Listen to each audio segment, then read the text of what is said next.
2 days workshop की ఇక్కడికి disaster management సెంటర్కి విచ్చేసిన మీ అందరికీ నా హృదయపూర్వక నమస్కారాలు.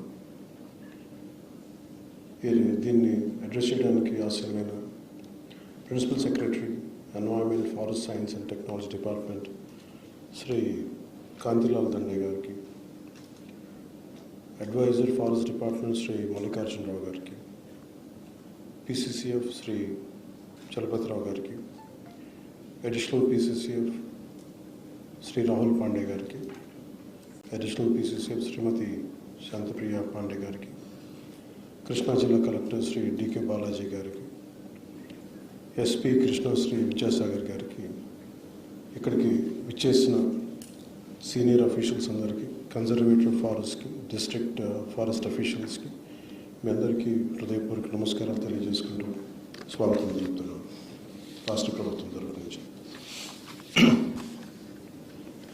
ఈరోజు రాష్ట్రంలో అన్ని ప్రాంతాల నుండి వచ్చిన అటవీ అధికారులందరినీ ఒకే వేదిక పైన చూడటం నాకు చాలా ప్రత్యేకమైన అనుభూతి. ఇది ప్రత్యేకించి ఇది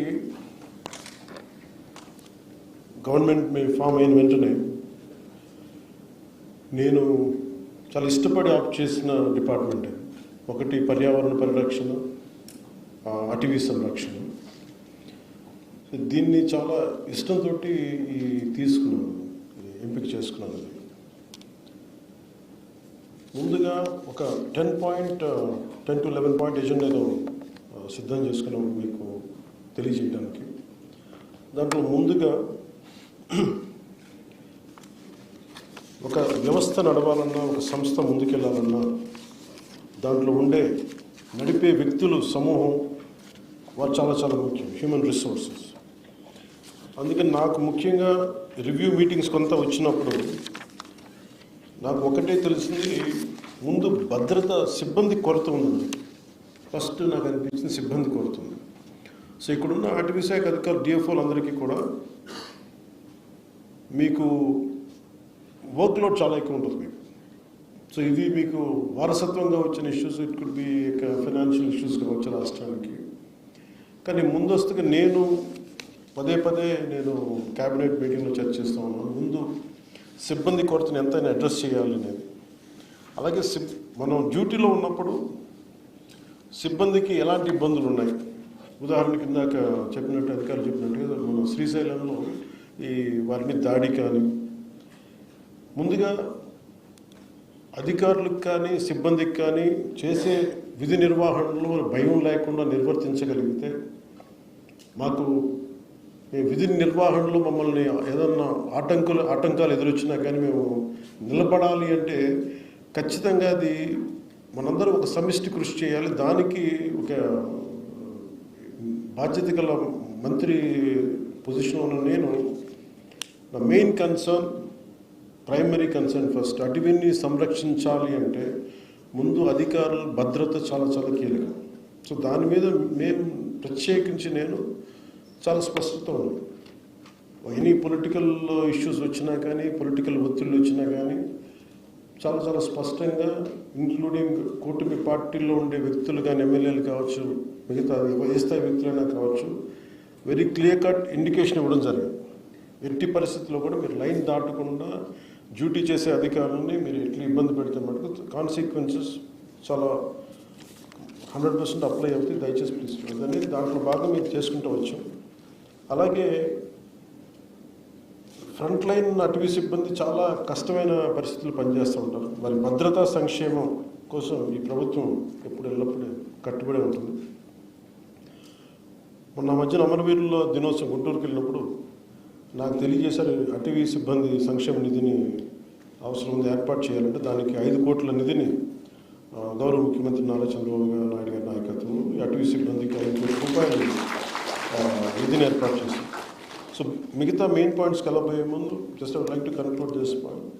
మీ భద్రత అలాగే సిబ్బంది కొరత ఇవి మా దృష్టిలో ఉన్నాయి. చాలాసార్లు రాహుల్ పాండే గారు కానీ ఇంతకు ముందున PCCF గారు కూడా చెప్పారు, ఇది దృష్టిలో ఉంది. నేను ఛార్జ్ తీసుకున్నంత లోపే దీన్ని I try to address it as best as I can. I give you that.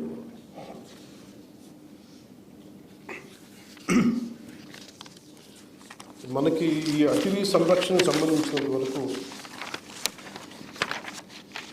We are part of the entirety of the entire globe. ముఖ్యంగా మన ఆంధ్రప్రదేశ్ రాష్ట్రానికి వస్తే 22% మంది ఫారెస్ట్ కవరేజ్. తర్వాత మిగతా డీనోటిఫైడ్ ఫారెస్ట్ కూడా తీసుకుంటే దాదాపు అరౌండ్ 31% ఉంటుంది. ప్రత్యేకించి మధ్యలో ఢిల్లీ నుంచి కొంతమంది అటవీ శాఖ ఉన్నతాధికారులు వచ్చి మాట్లాడుతున్నప్పుడు ఒక అస్టానిషింగ్ న్యూస్ ఏం చెప్పారంటే, ఇంక్లూడింగ్ 22% నోటిఫైడ్ ఫారెస్ట్లో కూడా అసలు ఎంత అడవి ఉంది అనేది చూస్తే చాలా డెవలప్ చేయాల్సి ఉంది. కొన్ని చోట్ల అడవి లేదు. అది అంటే 22% అని చెప్తున్నా కానీ యాక్చువల్ 22% నోటిఫైడ్ ఫారెస్ట్. బట్ దాని వెనక ఎంత అటవీ మన పచ్చదనం ఉందనేది కూడా కొంత క్వశ్చనబుల్ అని చెప్పి మీకు ఇంకోసారి ప్రత్యేకించి తెలియజేస్తానని చెప్పి ఐ థింక్ మీరు దాన్ని కూడా ఒకసారి దృష్టిలో పెట్టుకోవాలి. దాన్ని నెక్స్ట్ టైం ఉన్నతాధికారులతో కూర్చున్నప్పుడు దాని రివ్యూ మీటింగ్లో దాన్ని అడ్రస్ చేస్తాం. అలాగే మెయిన్ మీరందరూ దృష్టి సారించవలసిన కొన్ని ప్రధాన అంశాలు వరుసగా మీకు తెలియజేసుకుంటాం. ఒకటి, ఎన్క్రోచ్మెంట్ జరిగిపోతూ ఉన్నాయి. ఏది ఫారెస్ట్ భూమి, ఏది రెవెన్యూ భూమి. మధ్యన శ్రీశైలం టెంపుల్ది కూడా గొడవలు between revenue department and forest department ఇవన్నీ నడుస్తూ ఉన్నాయి. దాంతో కొన్నిసార్లు చేసాం. So you will have a great challenges as you keep addressing it. Sometimes it could be in the name of development, it could be due to developmental issues. You have to adjust certain things, you have to kind of certain issues will be there which we have to come to a common consensus. That is one aspect which will go through it. అలాగే ఈ ఎన్క్రోచ్మెంట్కి సంబంధించి మేము lead తీసుకున్నాక చిత్తూరులో కూడా అంతకుముందు చేసిన ministers కూడా ఈ డిపార్ట్మెంట్ హెడ్ చేసిన వాళ్ళు ఇది వాళ్ళ స్వంత ఆస్తిలాగా వాళ్ళు ఎన్క్రోచ్ చేశారు. మాకు ఒకటి ఏమనిపించిందంటే, ఇంతమంది ఉన్నతాధికారులు ఉండి డిఎఫ్ఓ స్థాయిలో కావచ్చు, దానికి మించిన బీట్ ఆఫీసర్స్ కావచ్చు, ఎవరు కూడా దాన్ని ఎందుకు హైలైట్ చేయలేకపోయారని అనిపించింది. కనీసం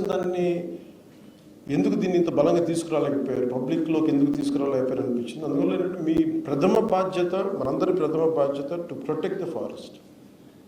ఉన్న 22%లోనే పచ్చదనం తక్కువ ఉంది.